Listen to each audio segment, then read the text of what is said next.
images of glory in my mind at enlistment. Overhead a flapping red, white, and blue, filling the distance.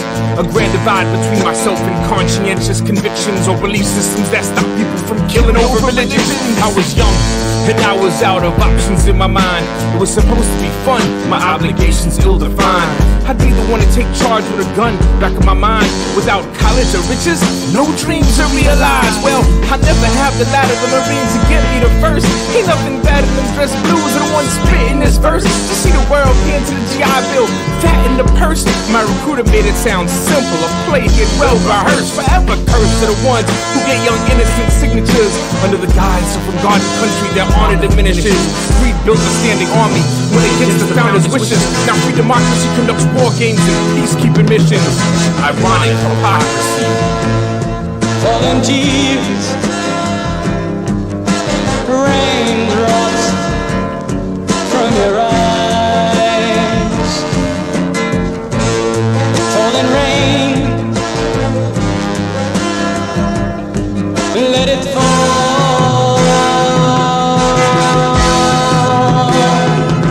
I scored high on my entrance exams on ASVAB and chose the 0341 with guaranteed Hawaii track. Graduated basic. Now MOS schools where I'm at. I'm more than a man with a 35-pound gun on my back. Plus my rifle 8 pounds, 65-pound pack. I'm 18, weigh a $195 and feel jack. 108 pounds on my back. A boot marine and Cadillacs. A short 20-mile hump. 4 quarts in my flat. After 7 miles, swearing in my right foot crack. I'm an E1. Tell my sergeant I think it snapped. He's an E5. Shouts profit. Don't feed me crap. You got 2 feet. Compensate and don't fall back. After 4 more miles, my left foot joins in the act. Only 9 more to go. I walked them all, that's a fact. 1 certificate for intestinal fortitude, not having shat. And 3 months healing, lost Hawaii to Guantanamo. Rap. Sergeant Victoire, who I met in 6th grade. Dress greens, patent leather, and a high top fade.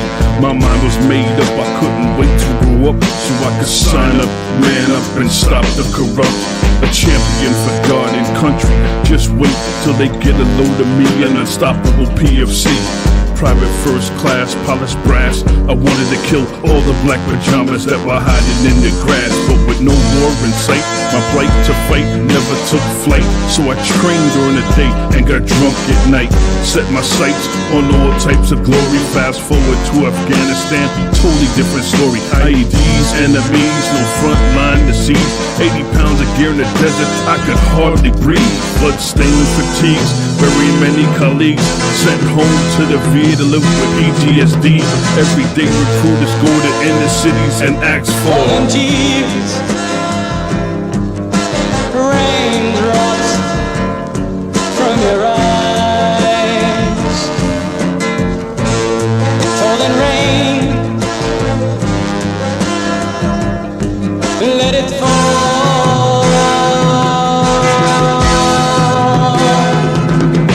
I never let my children volunteer for the military to make the same mistakes as I did these days could be deadly.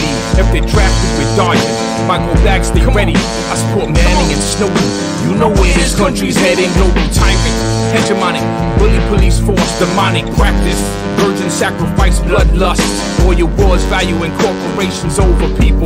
This is sick worship by objects and pure evil. Material desires get more attention than spiritual. Benefits are based on profits, complaints aren't given view. Arms manufacture, supply both sides of conflicts. Do you have a problem with any of these statements or doubt their truth? I'm a father and a veteran, and I stand for peace. Julian Assange against our commanders-in-chief. But it's hard to be better when daily demands compete. I'm not ignoring the slaughter, I'm just trying to eat like you.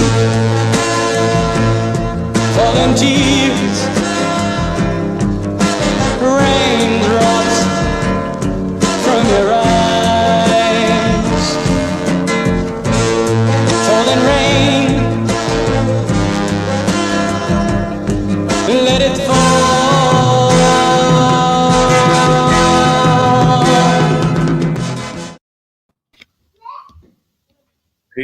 Peace, and plenty. I hope I'm with you today. I hope we are together. I can't quite tell. I'm getting error messages on public comments and public chats. So if you're with me in the public, in the now viewers are growing, so I don't think we'd be growing if we weren't live. We must be live, but I don't think I'm able to comment. Everybody, peace and plenty. Welcome this day to Stand Down Live.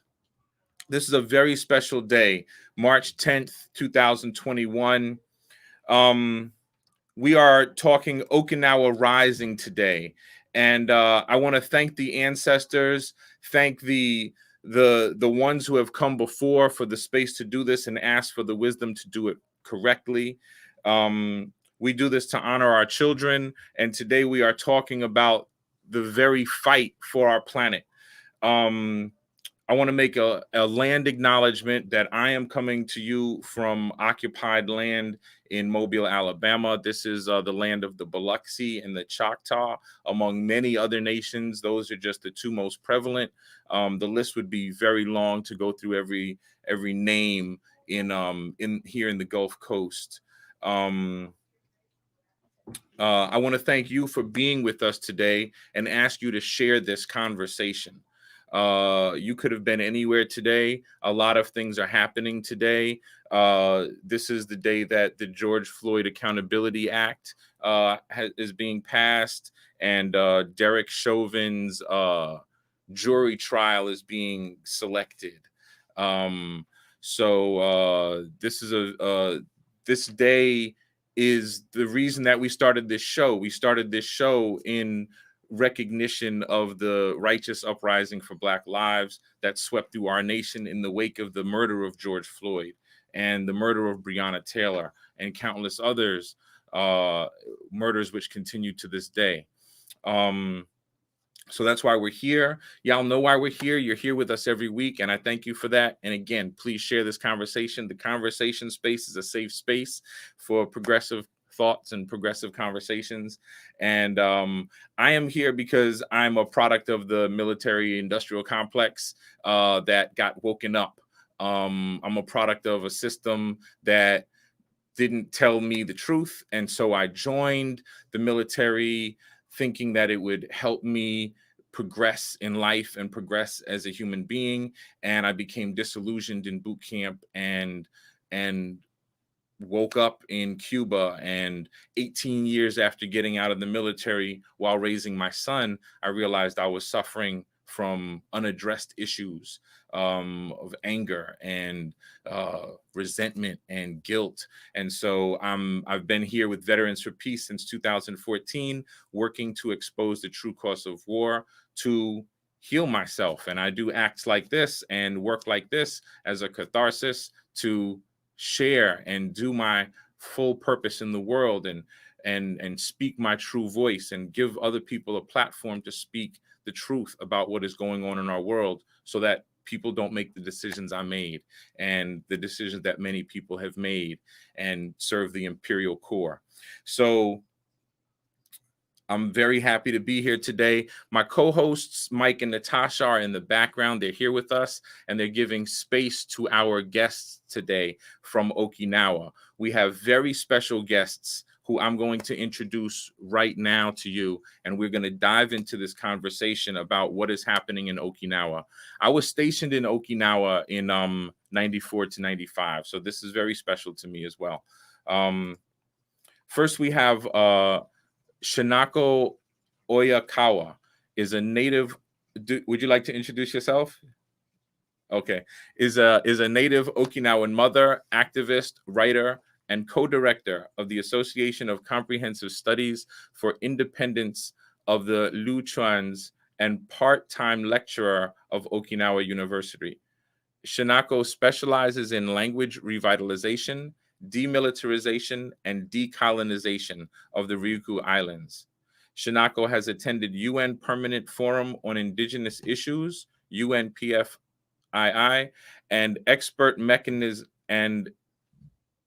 Mechanism on the Rights of Indigenous Peoples, MRIP for short, to report colonized situation of the Ryukyu Islands. In her free time, Shinako likes to go to the beach, study Okinawan language, and explore the beauty of Okinawan nature with her family and friends. She started an after-school program 2 years ago and teaches 27 children every day. The local Okinawan government has no power to introduce Okinawan studies in education yet. So she is taking the initiative slowly right now. So we're very honored to have her with us today. Thank you so much. And thank you, yes, thank you for being here with us. We have Wesley Uenten, who was born and raised on the island of Kauai in Hawaii. Both his parents, those are his grandparents, emigrated from Okinawa in the early 1900s. He grew up speaking Hawaiian Creole, also known as Pidgin English, while getting a more or less standard American education at school and by watching television and movies. Many of us know about that. However, he always had a longing to learn about his Okinawan heritage. After graduating from the University of Hawaii, Uenten was able to study in Okinawa, where he first learned to speak Okinawan, as well as play the sanchin and sing traditional songs. He returned to the University of Hawaii and completed an MA in sociology, and soon after went to Japan on a scholarship and did research on Okinawa, living in the Tokyo area. While there, he learned sanchin and singing from a teacher who had left Okinawa to work in the blue-collar area in Kawasaki. He left Japan to enter the Ethnic Studies PhD program at the University of California, Berkeley. Uenten has been in the Bay Area for almost 20 years, during which he has been involved in Okinawan and Japanese American community as a performer and teacher of Okinawan music and an activist. He presently teaches Asian American Studies at San Francisco State University. He is deeply committed to demilitarizing and decolonizing Okinawa and Okinawan culture and identity. We're very honored to have you with us today, Wesley. Thank you. And my brother, who I met on a delegation to Okinawa in 2017, Pete Doktor, second generation Okinawan American, product of war in Okinawa, with both parents on both sides of the Battle of Okinawa. Y'all see how deep that goes? Natives and Marines. Former Army medic and history teacher, a co-founder of the VFP-O Ahu Hawaii Chapter 113 and the VFP-ROCK Ryukyu International Chapter 1003. GUA Global Uchinachu Alliance, HOA Hawaii Okinawa Alliance, Hawaii Peace and Justice Board member, former Buddhist Peace Fellowship Board member, and busy father. Bless you, my brother, and thank you for being here with us today and for organizing this incredible group to share with us. Yeah, thanks, brother. I would like to ask Wesley. I know Wesley is an active parent. We have all active parents. Right before we went live, Shinako's, I don't know if it was your daughter, was jumping in your lap. I know Wesley has to leave very soon or to do family duties. So I would like to ask Wesley to introduce people to the history of Okinawa, if you could, and give people some context, and then we'll just allow the conversation to grow. Thank you. Thank you. Thanks for having us, and it's such an honor and pleasure to be here. I'm kind of nervous because I'm asked to give a historical background of Okinawa.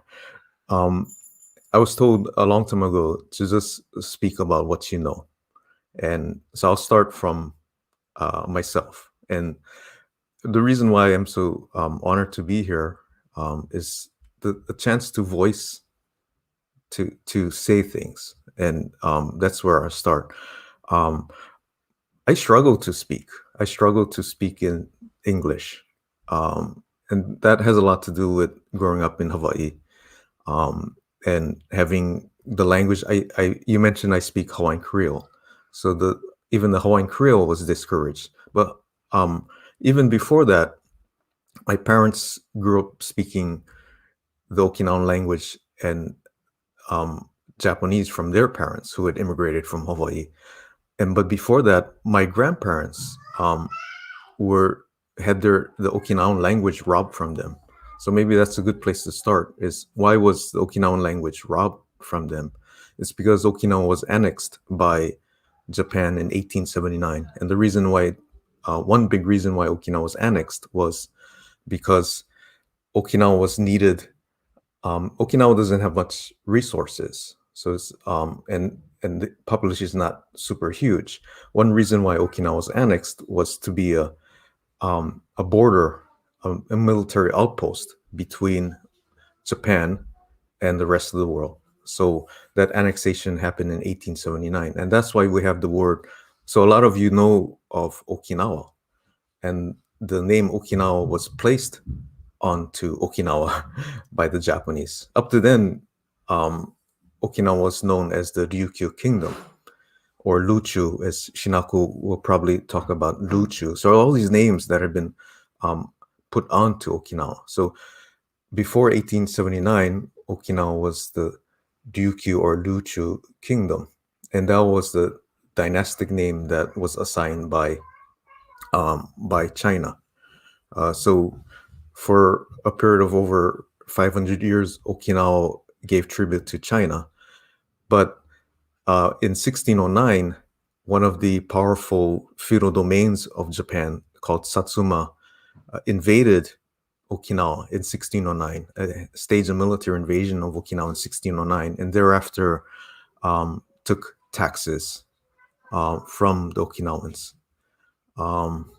So that, I guess, before I go too long, maybe one thing to remember is Okinawa has been military dominated for a very long time.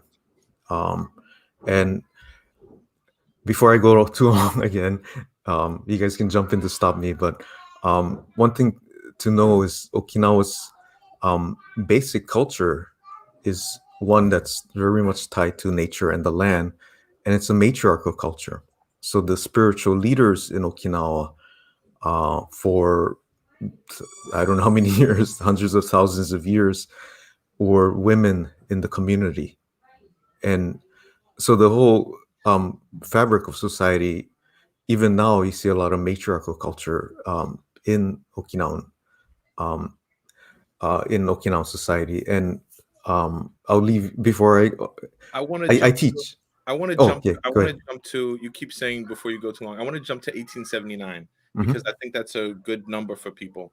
Um, 1879 in this country was just a few years after Hmm. legal slavery was ended, Wow. right? To give people Yeah. context, historical Yeah. context, so it doesn't sound like it's so far away. Uh-huh. 1879, you have, and you're talking about an island nation where some of the oldest people on the planet live, Hmm. correct? So Yes, like that's right. some of the centenarians, some of the right now, some of your elders, some of their parents were alive in Hmm. 1879. That's right. Let's keep Yep. it real, right? Yeah. So you're talking two generations removed That's right. from when the it was annexed by Japan. That's right. And soon after the annexation, there was a forced assimilation. So my grandmother, who went to Hawaii, had tattoos on her hands, and that's a Okinawan custom that was outlawed by the Japanese. And before I go, And 1609, when the Ryukyus were invaded by Satsuma in Japan, that kind of coincides with um, the colonization of the Americas by Europeans. So there are all these parallels. there's so many parallels and intersections and similarities. Um, is it coincidence? I look forward to what y'all share. This is beautiful. I love how this is going. Um, 1609 uh was the first people who came to the Americas. I don't know my years like that. Um, but I know that in 1609 the Americas were a full on, like, financial exploration in human capital already at this point. Um, what was in Okinawa or in Luchu? you were trading with China. You were a trading power at this time. That's right. Yeah. Yeah, there was a period of a golden age of trade and diplomacy with China, Southeast Asia, the Philippines, from the late 1300s, 1400s. So I can go on and talk about these things, but is it okay if I ask Shinako to jump in? Hi. Thanks. Thank you. When Shinako Oyakawa, DIB, Misto to Tabimise Videotai. I'm Shinako Oyakawa. I'm Okinawan. I was born in Okinawa City in 1981, which is next to the Kadena Air Base. Now I live in Naha, which is a capital city of Okinawa, next to another military base and then Japanese self-defense force bases. I speak English because I learned English in the States. I was an exchange student in 1998 to 1999, and I studied in Louisiana. I went to high school there. I got a scholarship because when I was in ninth grade, that was in 1995, there was a rape case. Okinawan girl was raped by the three U.S. military personnel, and that became international news. And then people really upset, and then we wanted to do something. We can't stand it. It happened, and then it might happen again in Okinawa. So the U.S. military issue was always the big issue, but 1995 was really big.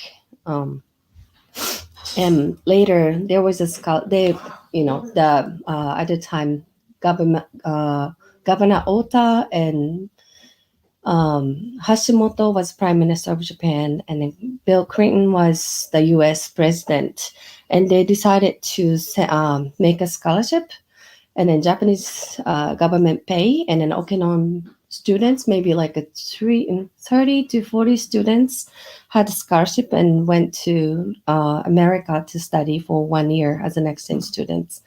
And I remember when I went to Louisiana, I was so motivated. I think I wanted to talk about Okinawan issue with American, young people.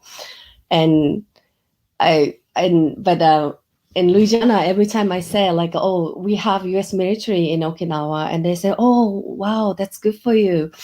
So there's like a misunderstanding, and then I recognize, it's really, really big for us for over, 75 years now. But for American people, you don't know anything, and then, so since I had a chance to learn English, so after I went back to Okinawa, I start thinking about we have to share Okinawan information to the other, part of the world.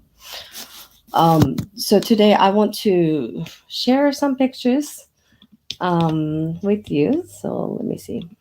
Okay, I share screen, and this is it. Yep. Can you see it now? Yep, I'll bring it to the screen. Yep, I think I did. Can you see? Okay, so sorry, I just grab it from the website, so it's not good picture, but this is not. Would you like it to be full screen, or do you want us to stay on the side panel? We'll stay on the side panel. Oh, sorry. No, full screen is fine. Yeah, can you do it for me? Yep. Okay.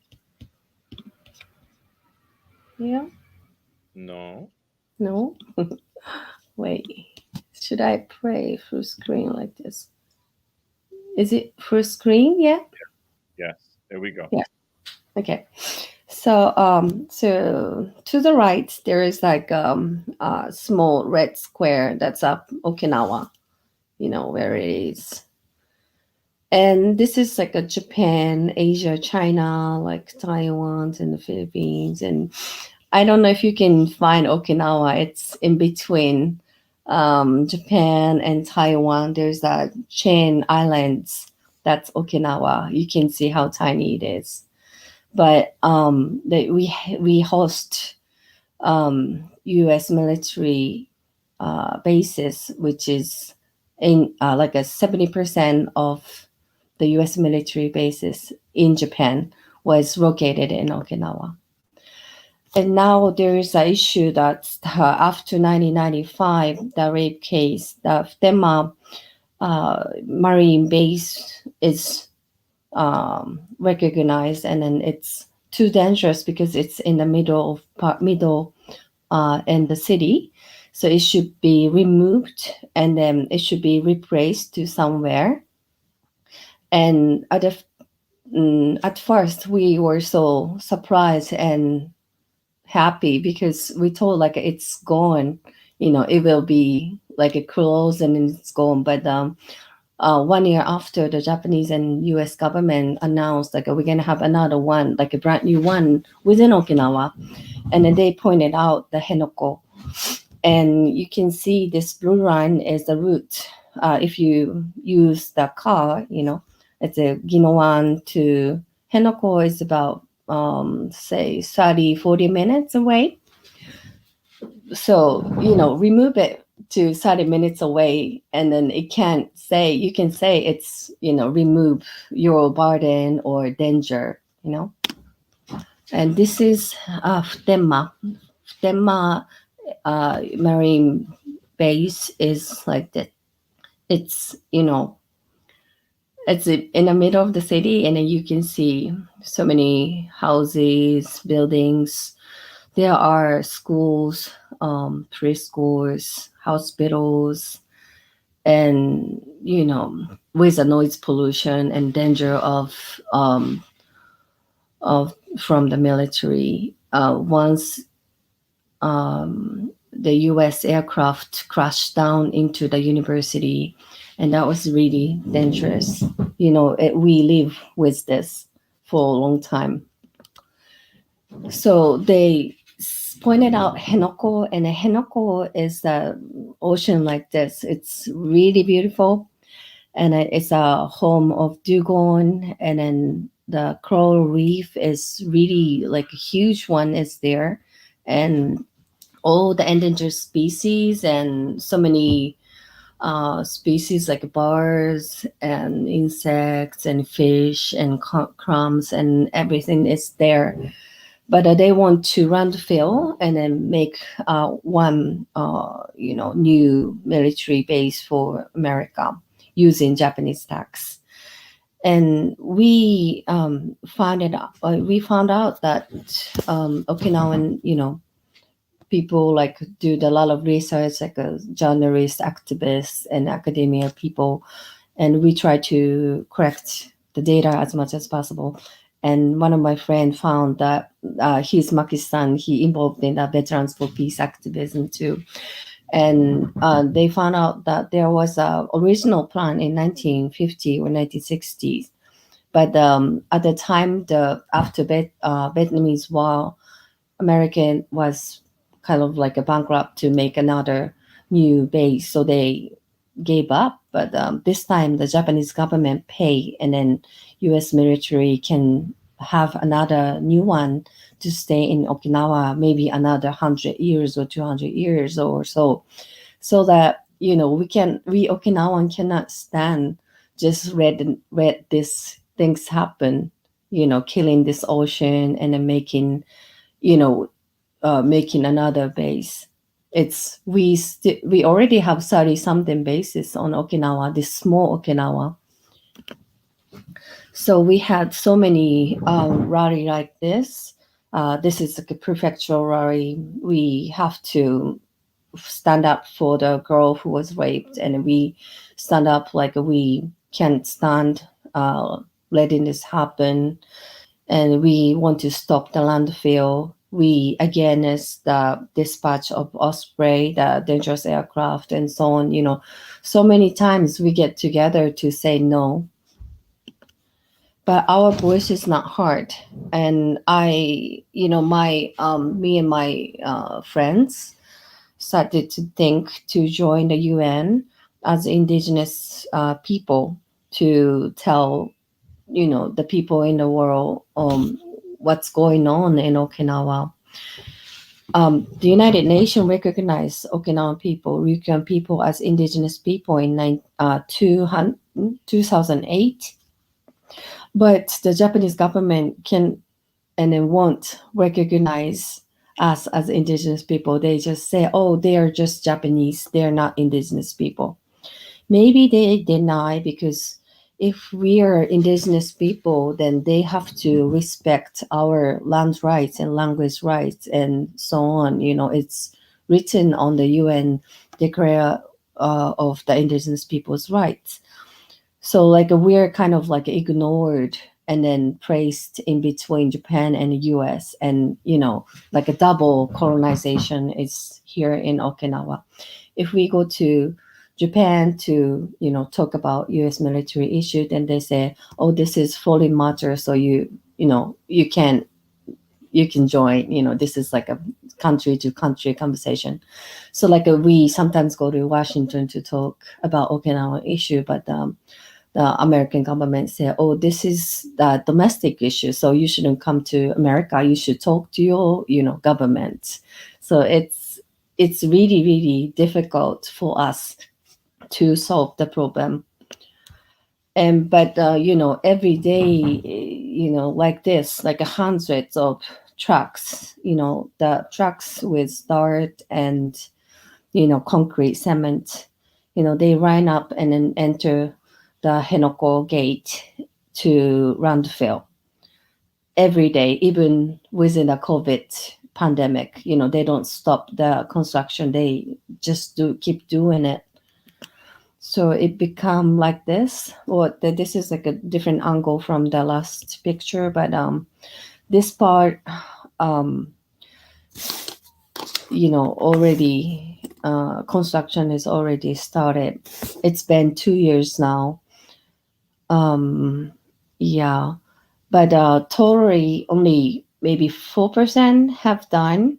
So we still have a hope to stop this construction right away, and then want to recover it to the original, beautiful ocean. We want it, And what this part, you see the construction, it started, but the other side of this cape, you can see some ships and boats there. And that part, the construction is really difficult because after they start the construction, they find soft land and fault, the earthquake, like a fault. So they can't really keep in the construction. So they decide to do the construction from this way first. And because of the soft land, they need so many dirt and rocks and stuff. So they Shanako, can I interrupt on that? Yeah, sure. On that last picture, Mm-hmm. the previous picture. No, bring that picture up. This one? Yes, please. Yes. Okay. They were trying to build. You're telling the audience they were trying to build on the. Oh, yes. Can you make it full screen? Yeah. They were trying to build on the far side of this bay, and the land and the ground was too soft, right? The ground was like marshmallow, like Yes. super. Under the water, there was a soft land. So the construction is really hard. It's never done in Japan. And then they will needed so many dirt and materials. So they decided to correct the soil dirt from Okinawa, but they couldn't find a place. So they decided to correct that from here, this side of the. This is southern part of Okinawa, and this is called Itoman City. Itoman is the, really, really like a heavy battle, and a lot of Okinawan people, Japanese soldiers, and also U.S. soldiers died there. And according to the military document, there are 200 something, like 250 something missing U.S. soldiers, and then they might sleep there. And you see the guy with the mic in the left side with the mask. He is Gushken-san. He is Gamafuya. He volunteers to collect bones, and then he's doing this for 40 years now. He's 60 something years old, and then he's doing it for 40 years. And then he collects bones from the cave or under the soil, and correct, and then return it to their family. So the Gushken-san was so upset hearing the news, like Japanese government start digging this uh, mountain and this place to fill up the ocean in Henoko, which means like the people who was killed in the battle is used to make another military base for another war. This is unacceptable for Okinawan people, and he decided to have the hunger strike. And he was sat there in front of the Okinawan prefecture government office for 6 days, hunger strikes. And it was over, and then at the final day, the government, Tamaki, showed up, and then he said like he is thinking how he could stop this happen. Yeah, this is it from me. Yeah. Okay. Shinako, war is already, and the military, like the war is already such a sacrilegious act. And then to build, to use the remains of, to do that, that's just like wickedness. That's like the celebration of wickedness or something. It just seems so wantonly evil, Yes, I agree. We think so too. It's already a shame. It's like coral reef. It's recognized endangered species.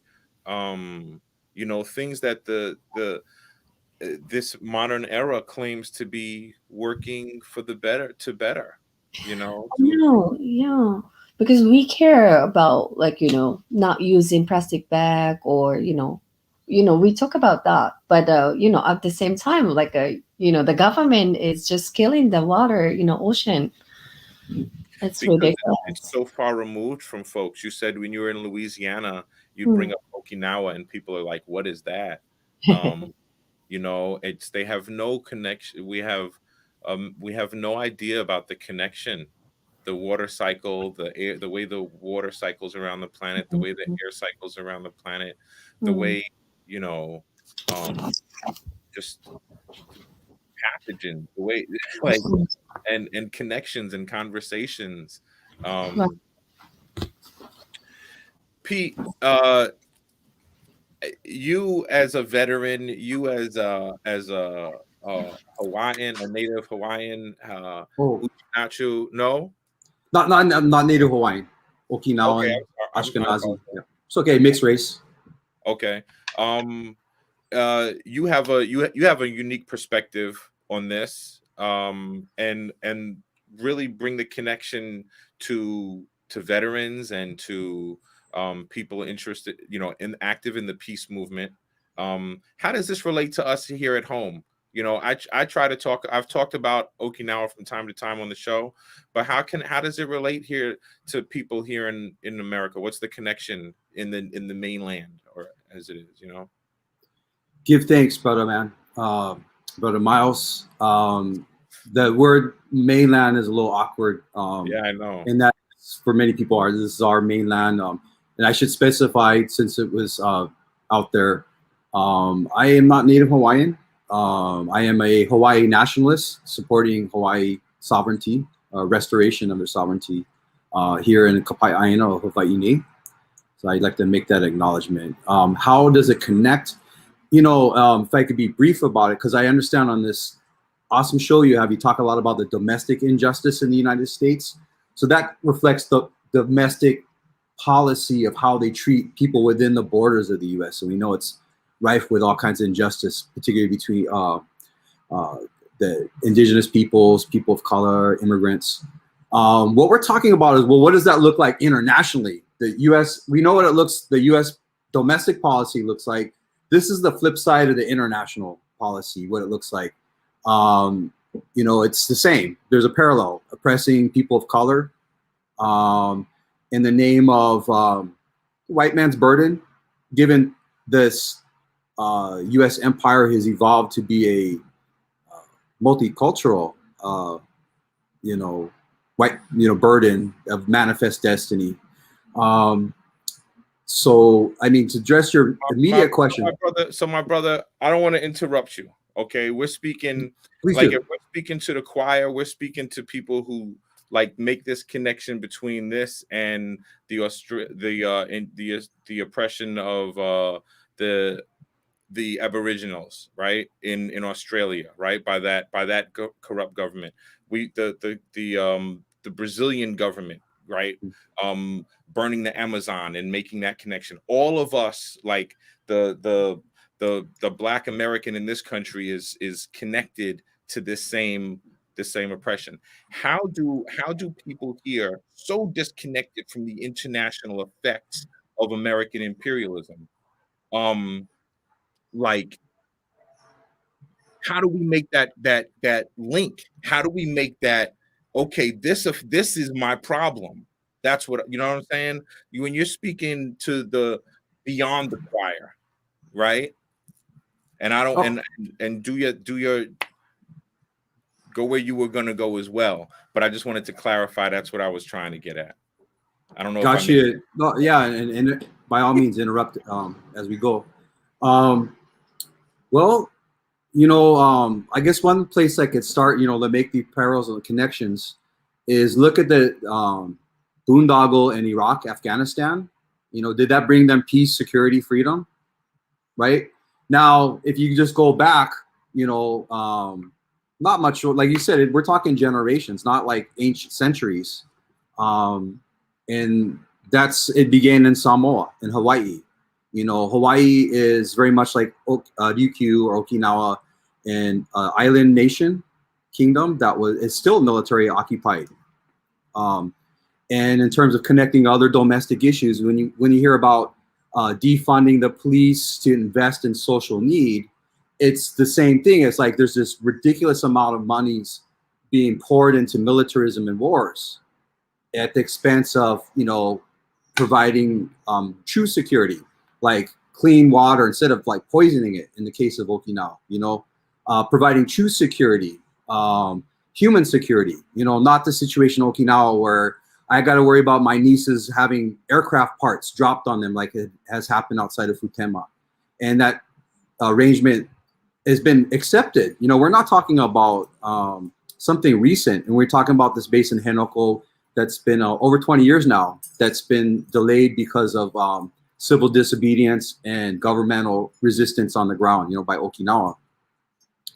But, and maybe I'll end with this connection and talk a little bit more, like, because you're asking very specifics. So real briefly, in 1970, in the city of Koza, which is right outside Kadena Air Base, there was a popular uprising of Okinawans. Long, short, just, similar to the United States, where there's this again and again and again unarmed people being killed by police. In the case of Okinawa, you had Okinawans being injured, ran over, drunk driving, crimes, rapes, go on and on with impunity. And so at 1970, it just came to a boiling point where after there was a car-related incident between a military driver and Okinawan civilian. Long short is like eventually thousands of Okinawans gathered, and this is in late, the late night. It's an entertainment district. And Okinawans started just trashing like any American vehicles because, as you know, they got a unique plates, and started like pulling military folks out of the car, beating them up, throwing cinder blocks through windows. Now there was no vandalism. There was no one was hurt. No one was arrested. You know, but they call it a riot, but it was an uprising. You and I don't want to cut you off, but here we go. We're apologetic. This is a righteous uprising in response to what people here don't understand. Shinako said she would tell people, now I remembered exactly what I wanted to say. She would tell her classmates that what happened was what's happening here in Okinawa, and they would say congratulations or isn't that great, thinking that the bases were a good thing, not realizing Americans don't realize that this violence is coming from the bases. Like this rape culture, this violent, you know, the violence in the streets is caused by us off duty. You know, it's caused by military men and women off duty. It's not caused by the Okinawan public. It's not caused by the people that, you know what I'm saying, the response to the people uprising and for the girl raped in 95. I was there in Okinawa when that happened. That wasn't just a one-time occurrence. That's not, people aren't complaining about something that happened once. It happens every year, right? Multiple times a year. How many young women are raped on average by U.S. military? And I know that's not the idea of this thing, but I don't think Americans realize what Americans are doing. Most Americans don't realize what is happening. Short answer is it's kind of the same reason why we don't have a full picture of how many,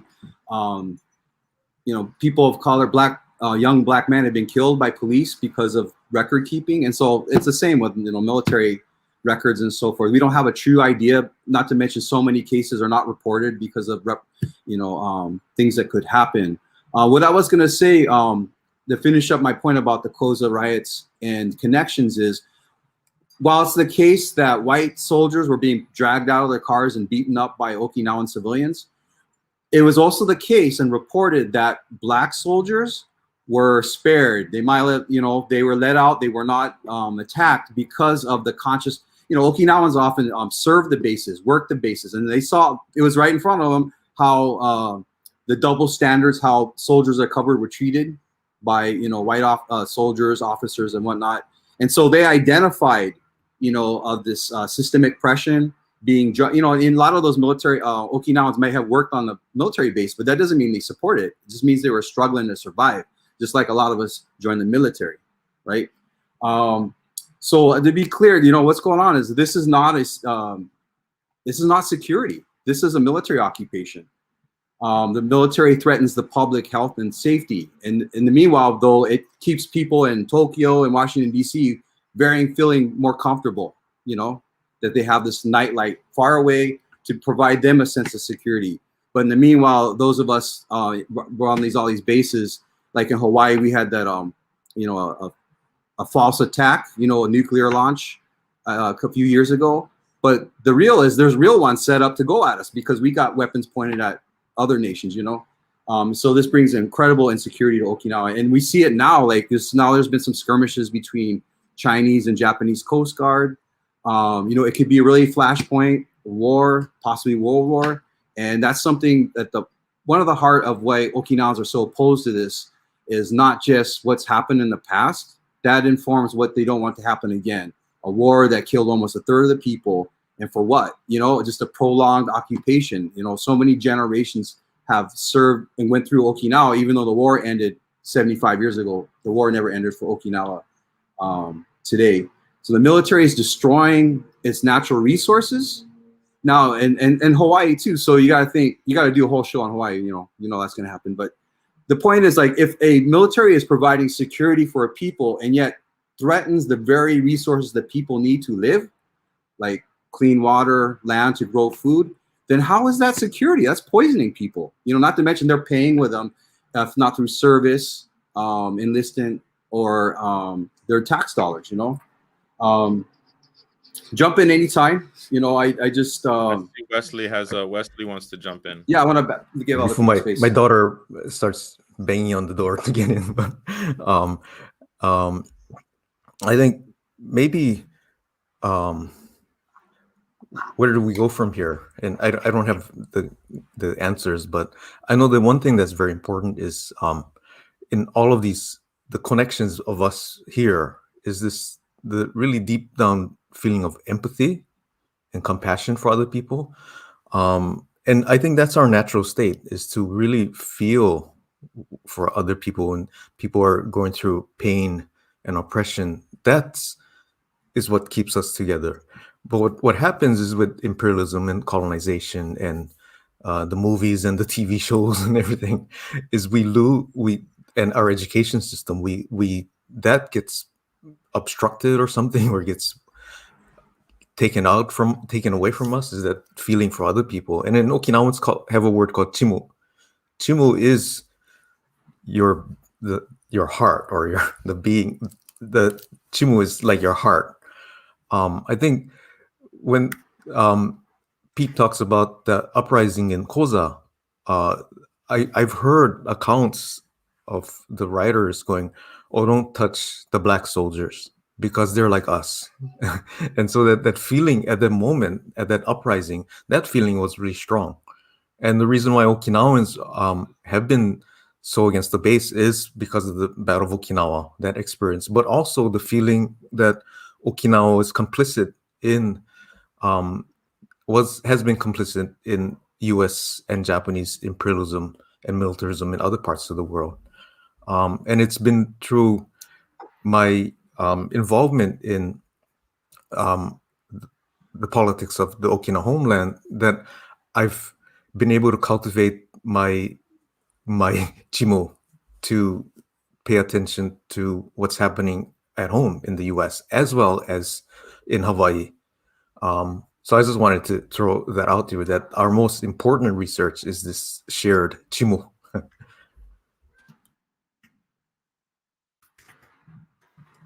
I want to respond to that, Wesley, and acknowledge that.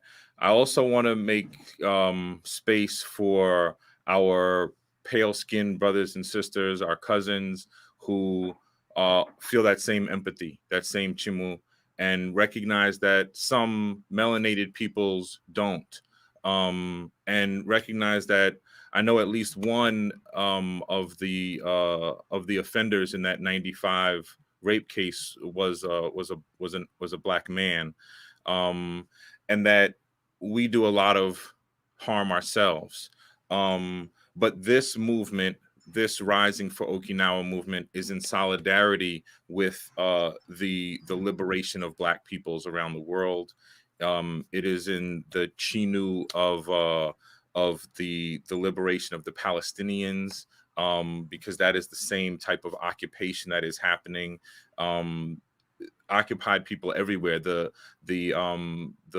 pipelines being pushed from Canada through the Midwest, through Minnesota, through the carrying tar sands. We know about those. I mean, everywhere around the world, this imperial system is at work. It is wicked. It is nefarious. And so I really thank you for recognizing that the connections, the intersections, they're really the kind of thing that kind of makes the argument hard to have about service, about the service that the military is doing to whichever people it might be. In this case, the Okinawan, the Yuku or Luchu, people democratically, right? Who is it, governor right now? Tamaki, democratically elected by the majority that is opposed to the bases. He opposes the bases, brings this to Japan, and they don't care.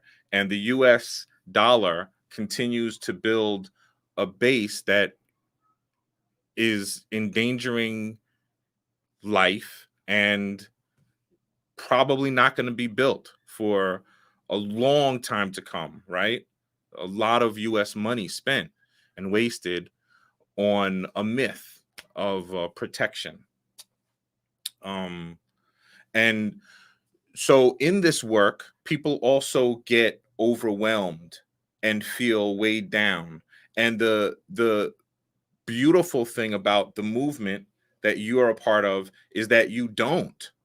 Is that generation after generation is there. You're now a younger generation picking up the same fight that has been going on for 75 years.